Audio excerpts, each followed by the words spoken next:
J'ai entendu des propos de certaines personnes sur les réseaux sociaux. Il faut que Guinéens apprenions à faire les débats d'idées contradictoires. C'est-à-dire, quand il y a élection en Guinée, très souvent, les gens en font d'une guerre. J'ai même entendu quelques personnes faire la déclaration de guerre carrément. Non, non, non.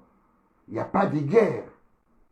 La guerre n'a aucune place dans un jeu démocratique.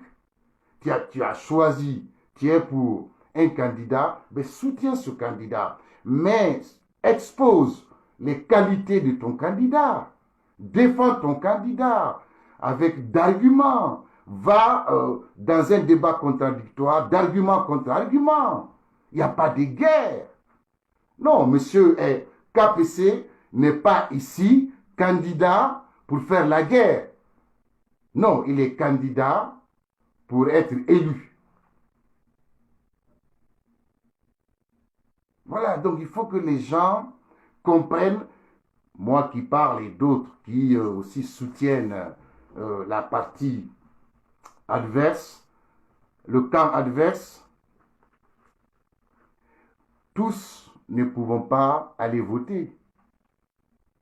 C'est les membres statutaires qui vont voter. Et non nous autres qui soutenons les candidats, d'où il suit d'ailleurs que la guerre n'a aucune importance. Faire des injures à l'égard des autres n'a pas d'importance, n'a pas lieu d'être. Mais vas-y, avance, fais le bilan de ton candidat.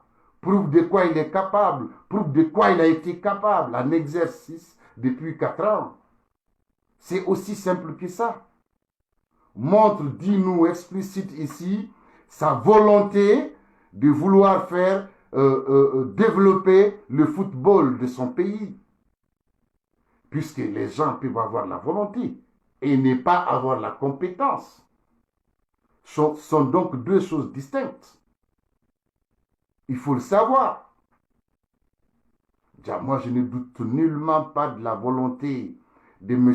Antonio Soare à faire rehausser le football guinéen, vu d'investissements colossaux qu'il a effectués pour vraiment donner un élan au football guinéen. Mais est-ce qu'il en a les compétences? Vu ce qui s'est passé pendant les 4 années, gros point d'interrogation.